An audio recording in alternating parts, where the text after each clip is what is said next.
미국의 도널드 트럼프 대통령이 이스라엘 주재 미 대사관을 현재 있는 텔아비브에서 예루살렘으로 옮긴다, 이렇게 발표를 했습니다. 이것 때문에 전 세계가, 특별히 아랍 세계가 아주 반대하고 대혼란 가운데 있게 되었는데요. 왜 이것이 중요한가 하면, 지금까지 이스라엘의 수도는 텔아비브였습니다. 그런데 이것을 예루살렘으로 옮긴다. 사실은 이스라엘의 행정부와 의회, 그리고 수상관저, 모든 그 관공서들이 사실은 예루살렘에 있습니다. 그러니까 이스라엘의 가장 가까운 나라인 미국이 예루살렘을 이스라엘의 예루살렘으로 대사관을 옮긴다라는 게 그다지 큰 문제가 되겠느냐? 그런데 여기에는 대단히 큰 문제가 있습니다. 지금까지 예루살렘은 유대교와 기독교와 이슬람의 성지였습니다.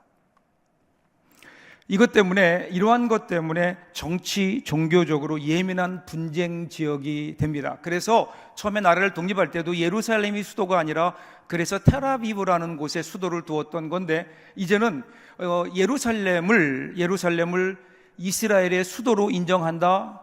그러면 여러분, 예루살렘에는 뭐가 있죠? 유명한 성전이 있잖아요. 이 문제가 다시 불거지게 되는 겁니다. 이 문제는 바로 여기 회교를 창설했던 모하메드가 마지막에 승천한 곳이 어딘가? 그러면 예루살렘인데, 특별히 그게 어디냐면 바로 예루살렘 성전이 있었던 그곳이라는 거예요. 그리고 그곳에 뭐가 있었다고? 예루살렘 성전이 있었고, 솔로몬이 건축했던 예루살렘 성전이 있었고, 그 이전에는 아브라함이 하나님께 그의 아들 이삭을 드렸던, 그 아들 이삭을 드리려고 했었던 그곳이 바로 모리아산, 그곳이 바로 오르난의 타작마당이면서 예루살렘 성전인 거예요. 그런데 지금 여러분, 예루살렘에 가보시면 옛날 예루살렘 성전이 있던 그 자리에 이슬람 사원, 유명한 황금 모스크가 딱 서 있잖아요. 그래서 이것 때문에 지금 이 유대교와 이슬람이 이것 때문에 아주 긴장 관계에 있는 겁니다.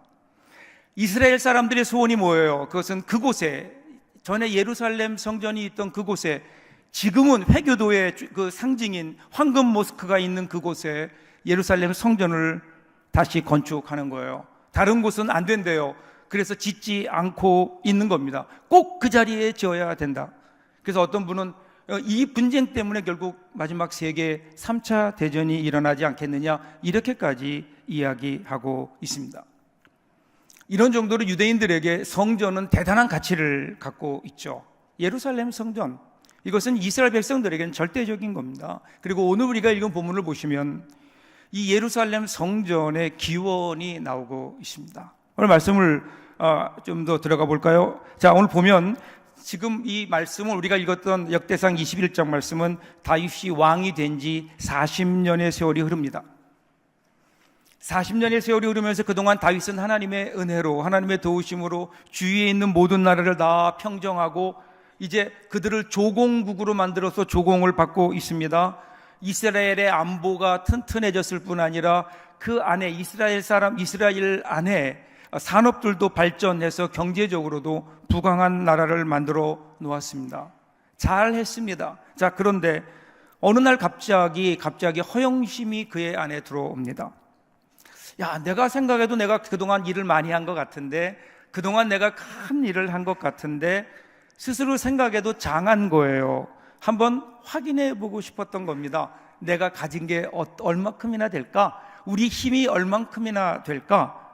그래서 오늘 본문 1절을 보시면 이렇게 시작하죠. 사탄이 일어나 이스라엘을 대적하고 다윗을 충동하여 이스라엘을 계수하게 하니라. 누가 했다고요? 사탄이 그의 마음을 충동했다. 그래서 욕심이 움직였어요.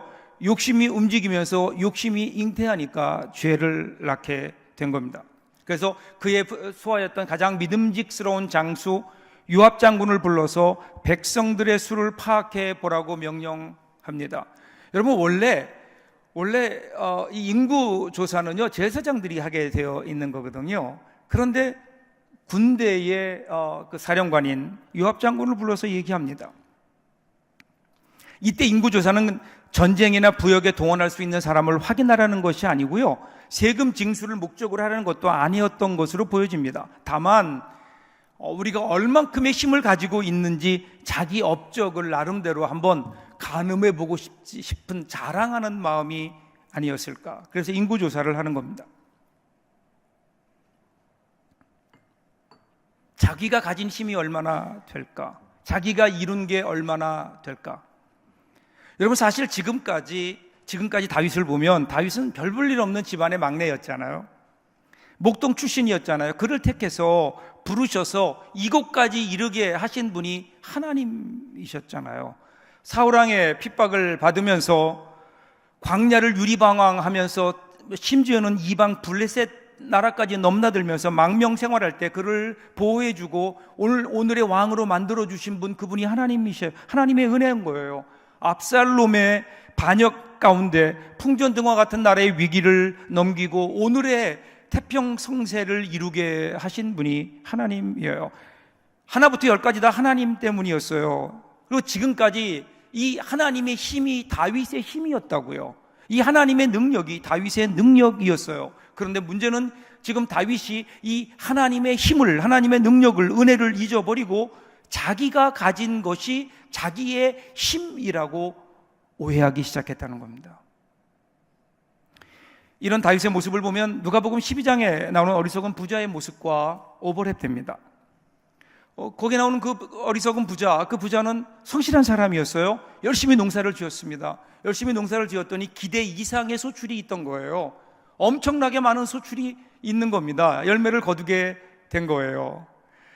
그러니 지금 가지고 있는 이 창고는 모자라니 창고를 더 지어서 곡식을 보관해야 되겠다. 그러면서 뭐라 그래요? 이제는 내가 더 이상 걱정하지 않아도 되겠다. 돈도 많이 벌었으니 편히 쉬고 먹고 마시자, 즐기자. 이제 나는 나의 남은 인생은 즐기며 살아야 되겠다. 이렇게 이야기하는데, 그런데 그날 밤에 하나님께서 뭐라 그러세요? 하나님이 이르시되 어리석은 자여, 오늘 밤에 너의 영혼을 도로 찾으리니 그러면 너의 준비한 것이 누구의 것이 되겠느냐? 여러분, 하나님을 믿는다는 게 과연 뭘까요? 하나님의 능력이 나의 능력이 되는 것인데, 언제부턴지 우리는 내가 가진 것 한 줌도 안 되는 것을 움켜쥐고 그것으로 살아가려고 하는 것은 아닌가? 우리가 붙들어야 될 것은 무엇일까요? 오늘 얼마 안 되는, 한 줌도 안 되는 우리가 가지고 있는 것을 붙들며 살 것인가? 아니면 그것과는 비교할 수 없는 무궁무진한 하나님의 은혜의 줄을 잡고 살 것인가? 내 인생의 주인이 하나님이심을 고백하며 살 것인가? 아니면 내 인생이 물질임을 고백하며 살 것인가? 오늘 우리는 하나님 앞에 우리의 모습을 분명히 보아야 합니다. 오늘 여러분은 어떻게 살고 계신가요? 어느 집사님이 밤에 꿈을 꿨대요. 꿈을 꿨는데 절벽에서 떨어지는 꿈을 꿨대요. 그런데 떨어지다가 다행히도 나무 뿌리를 탁 잡아서 절벽에 떨어지지 않고 거기에 매달려 있게 됐답니다. 그럼 여러분 어떻게 하겠어요? 매달려 있으니까 열심히 기도해야 되겠죠. 교회 다니는 분이니까 하나님 저 좀 살려주세요. 하나님 저 좀 살려주세요. 그랬더니 위에서 소리가 들리더래요. 그러면 그 손을 놓아라 그랬대요. 그 손을 놓아라. 그 잡고 있는 손을 놓아라. 누구세요? 그랬더니 네가 부른 하나님이다. 그 손을 놓아라. 그런데 그 손을 놓을 수가 없는 거예요. 그 손 놓으면 죽을 것 같아요. 떨어져 죽을 것 같거든요. 놓지 못하고 있는데 또 소리가 들리더래요. 야, 그 손을 놓아라. 그래야 내가 너를 살려줄 것 아니냐.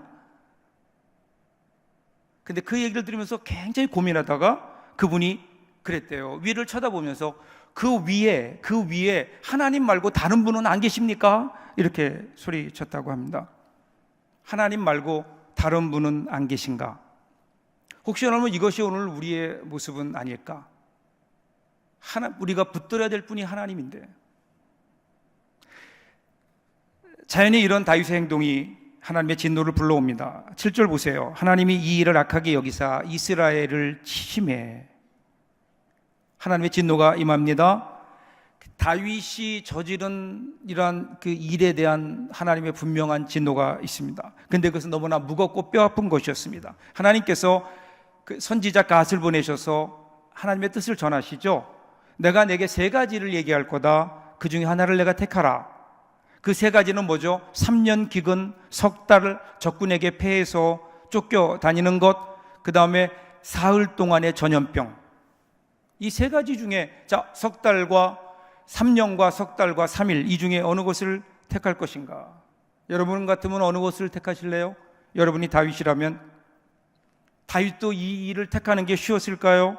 그런데 여기 다윗은요 아주 탁월한 선택을 합니다.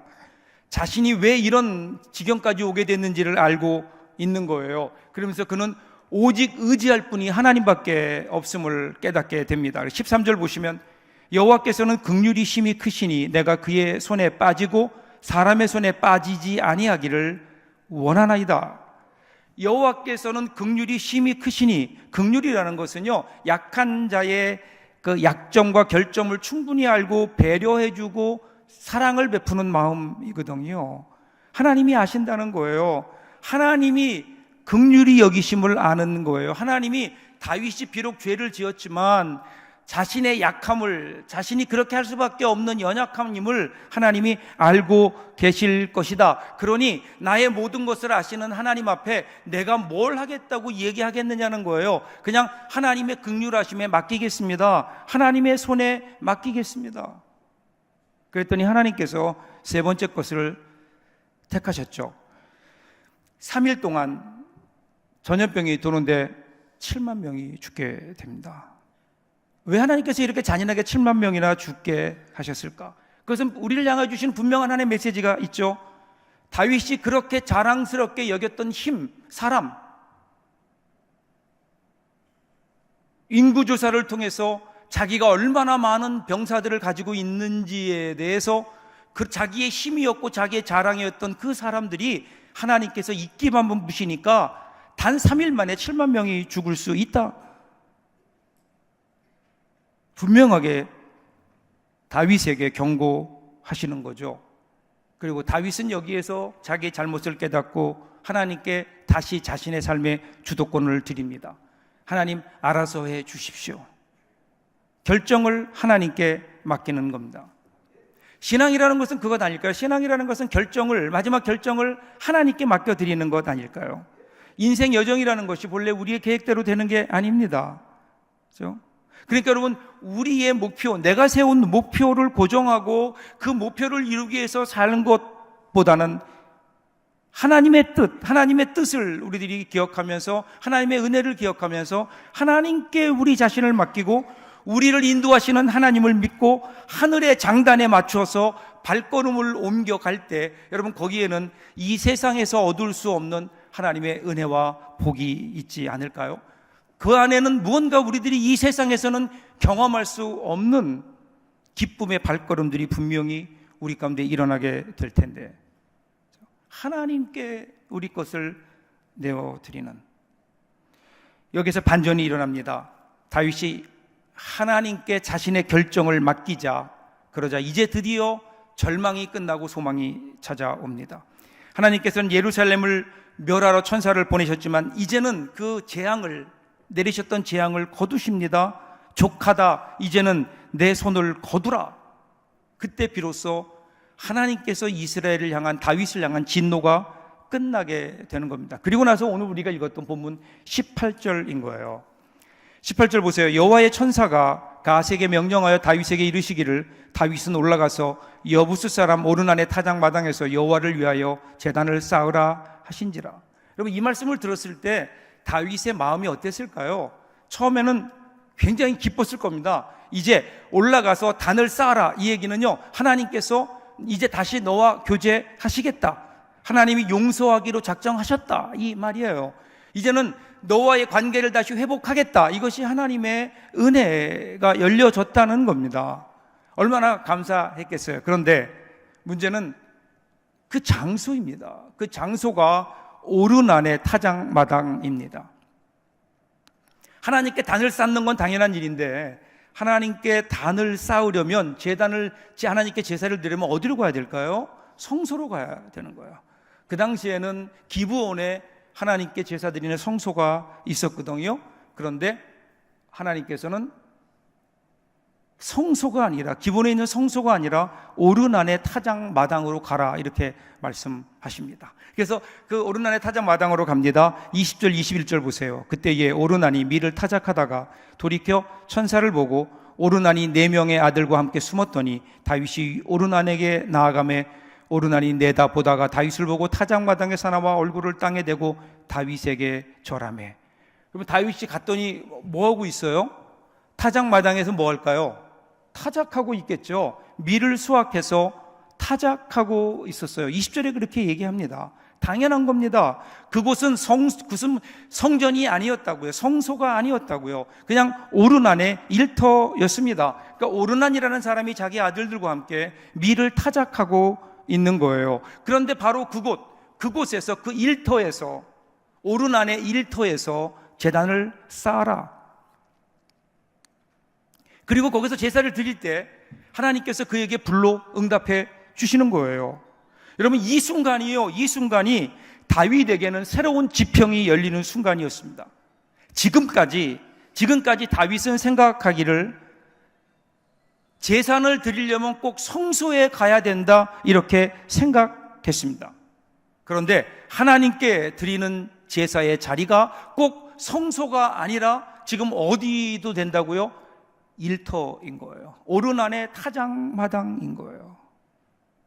하나님께 제사 드리는데 꼭 어떤 장소를 하나님께서 고집하시지 않는다라는 것을 지금 다윗은 경험하게 되는 겁니다.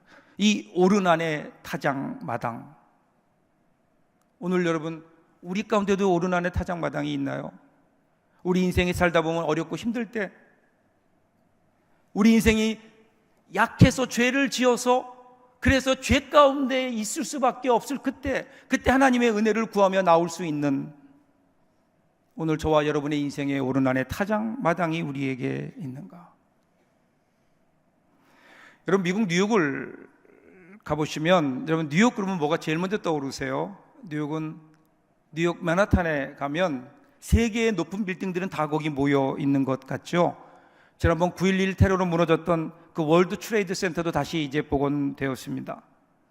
그 엄청난 그 위용을 자랑하는 건물들, 이것들이 어떻게 보면 뉴욕을 대표한다고 할 수 있죠. 그런데 거기 사는 뉴요커들에게, 뉴욕에 사는 사람들에게 물어보면 뉴욕 사람들에게 가장 사랑받는 곳이 어딘가? 그러면 거의 많은 사람들이 센트럴 파크이라고 얘기해요. 중앙공원이라고 얘기합니다. 맨하탄 중심부에 위치한 센트럴 파크예요. 중앙공원. 가보면 별거 없어요. 그냥 공원이에요. 그냥 공원인 거예요. 나무와 숲이 있는 공간. 근데 그 뉴욕에 있는 사람들이 그 높은 마철로와 그 복잡한 도시 생활 속에서 유일하게 빠져나와서 그들이 쉴 수 있는 곳, 쉼을 얻고 운동을 하고 새로운 힘을 공급받는 그 공간이 센트럴 파크예요. 센트럴 파크. 우리 인생에도 이런 공간이 있어야 되지 않을까요? 물론 우리에게도 물론 교회가 있죠. 우리가 예배드리는 성전이 있습니다. 그때도 기본의 성전이 분명히 있었다니까요, 성소가. 그런데 그것 말고 오늘 우리 이 시대에 오르난의 타작마당이 우리에게 있는가? 하나님과 나만이 우리의 삶 속에서 내가 만나는, 하나님과 나만이 만나는 그 빈 공간이 우리에게 있는가? 어느 때부터인가 우리의 삶이 우리의 일상으로 너무 빡빡하게 채워져 있다 보니까 공간이 없어요. 빈 곳이 없어요. 공간이 없으면 여러분 하나님을 만날 수 없어요. 하나님과 나만이 만나는 타작마당. 하나님의 죽음의 천사를 가로막고 그만하면 됐다, 이제 손을 거두어라 용서하셨던 그 자리, 하나님의 은혜가 있는 그 자리, 이 하나님과의 은혜의 경험 있고 은혜와의 만남이 있는 그곳, 여러분들에게 이 타작마당이 있는지 여러분 스스로에게 한번 물어보십시오. 그런데요, 이 오르난의 타작마당은 그냥 주어지지 않습니다. 22절 보세요. 다윗이 오르난에게 이르되 이 타작하는 곳을 내게 넘기라. 너는 상당한 값으로 내게 넘기라. 내가 여호와를 위하여 여기 한 제단을 쌓으리니 그리하면 전염병이 백성 중에서 그치리라 하니. 여기 타작하는 곳이라는 말은 히브리어로 마콤, 이 곳이라는 말은 마콤인데요, 장소를 나타내는데 특별히 거룩한 지역, 성소를 말하는 겁니다. 그러니까 이미 이곳은 다윗에게는 성소인 거예요. 그리고 그것을 팔라고 합니다. 24절에도 보면 내가 결단코 상당한 값으로 사리라 이렇게 하며 강조합니다. 그러니까 왕이 이 의지를 굽히지 않는 거예요. 왜 그럴까요? 왜 이렇게 그 돈을 지불하겠다고 할까요? 오르나는 그냥 쓰십시오 그러는데 아니라고, 그것은 내가 상당한 값을 지불해야 된다고. 왜냐하면 이렇게 돈을 지불하고 사야 온전한 내 것이 되기 때문에 그렇습니다. 그래야 온전한 내 것을 의미하기 때문에. 여러분, 오르난의 타작마당은 그냥 얻어질 수 있는 게 아닙니다. 대가를 지불해야 되는 거예요. 사랑하는 여러분, 오늘 만일에 우리의 삶 속에, 우리의 가정에, 우리의 직장에, 우리의 삶 속에 이 오르난의 타작마당이 없다면 혹시 우리가 오늘 대가를 지불하는데 망설이고 있는 것은 아닌가? 인색한 것은 아닌가? 여러분의 가정에서 여러분의 가족들이 하나님과 만나는 이 타작마당이 없다면 혹시 여러분 이 대가 치르기를 주저하고 있는 것 아닐까요? 오늘 본문에 다윗은 돈을 주고 샀어요. 근데 돈 주고 사는 것은 제일 쉬운 거예요. 돈만 있으면 되는 거죠. 돈만 있으면. 근데 우리의 시간을 드리는 것은 이보다 훨씬 더 어렵습니다. 시간을 내어서, 그 시간에 공간을 만들어서 하나님과 교제하는 것, 시간을 내어서 장소를 구별해서 온 가족이 함께 하나님께 가정 예배 드리는 것, 이 대가를 치르지 않으면 이 시간과 장소를 구별하는, 하나님 앞에 우리의 삶을 구별해내서 빈 공간으로 만들어내는 이 대가가 없으면 우리의 삶 가운데는 하나님과 만나는 타작마당이 있을 수가 없어요. 여러분 한번 생각해 보세요. 우리의 가정 안에 오르난의 타작마당이 있다. 우리가 시간을 내고 장소를 구별해서 우리 가운데 거룩하게 구별된 오르난의 타작마당이 있다면, 그러면 여러분의 가정이 마콤, 그 성소로 변하는 은혜가 있지 않을까요? 오늘 하나님의 은혜에 대해서 우리가 헌신할 때 그때 거기에 은혜의 열매들이 맺혀지게 되는 거죠. 그래서 다윗은 오르난으로부터 타작마당과 제물로 바칠 소를 사서 하나님께 번제와 화목제를 드립니다. 이렇게 하나님의 진노가 끝나고 여호와께서 천사를 명령하심에 그가 칼집에 칼을 꽂았더라, 이러고 끝나는 거예요. 오늘의 이야기는 여기서 끝나는 겁니다. 그런데 여기서 끝나지 않고 이어지는 이야기가 좀 더 있어요. 28절부터 30절입니다. 그때에 다윗이 여호와께서 여부스 사람 오르난의 타작마당에서 응답하심을 보고 거기서 제사를 드렸으니 옛적에 모세가 광야에서 지은 여호와의 성막과 번제단이 그때의 기브온 산당에 있었으나 다윗이 여호와의 천사의 칼을 두려워하여 감히 그 앞에 가서 하나님께 묻지 못하더라. 그 뒤에도 계속해서 다윗은 오르난의 타작마당에 가서 하나님께 제사를 드렸다는 거예요. 다른 성소가 있었어요. 분명히 다른 성소가 있었지만 다윗은 계속해서 이 오르난의 타작마당에서 하나님께 제사를 드렸다. 그 이유는요, 바로 그곳에 하나님의 응답하심이 있었기 때문이다. 그래서 이어지는 22장 1절을 보세요. 다윗이 이르되 이는 여호와의 하나님의 성전이요 이는 이스라엘의 번제단이라 하였더라.